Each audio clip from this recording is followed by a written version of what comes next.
the neural nets that we create through habits that we do in the world to survive create the world we're living in, and we get stuck in those habits. Yeah.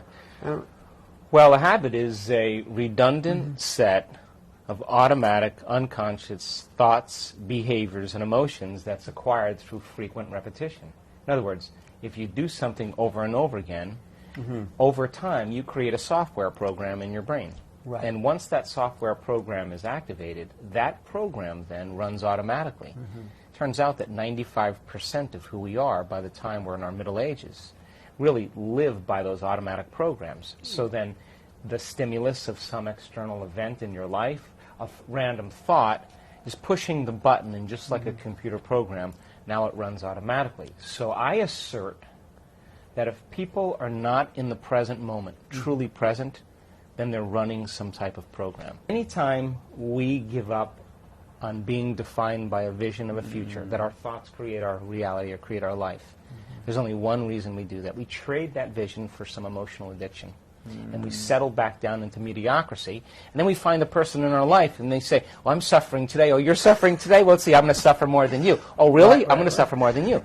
And we use the people in our life that are doing the same thing to reaffirm our addiction to suffering. Which is just an old neural net that we've been stuck in. Well, let's just call it an unconscious program where everybody gets agreement for being limited. So you're saying hold on to that vision of the future no matter what.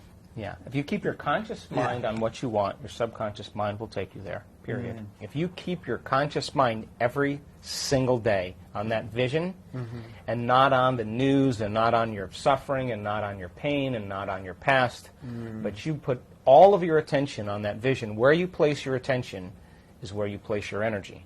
And if you invest enough of your energy in your future, your body is going to be drawn to that experience, and you are going to know that experience is for you, and you're going to know that you created it. Now, in the beginning, it's like getting a compass to true north, and there's all kinds of weird fields going on.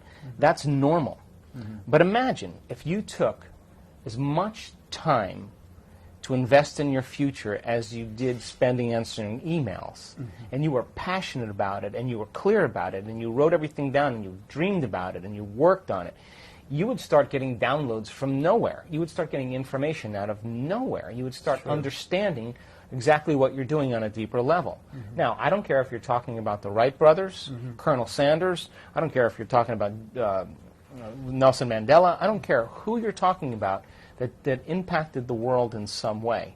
Every one of those people had alone time. Every one of those people were dreaming. Every one of those people believed in that future. So here's the question. Can you believe in a future that you can't see or experience yet, but you've thought about enough times in your mind that your brain is literally changed to look like the experience has already occurred? And can you fall in love with a future potential, a future reality, to such a degree that your body, as the unconscious mind, begins to believe it's living in that future reality in the present moment? And you're signaling new genes and new ways to change not only your brain, but your body begins to change to look like the experience has already occurred. And sooner or later, you reach a point where you know that that thing's going to occur. The moment you know it's going to occur, you relax. There's a lock-in. And when you lock into it, now you don't even you don't even have to worry. You just know that it's going to happen. You have such a level of self-love and self-respect for yourself and for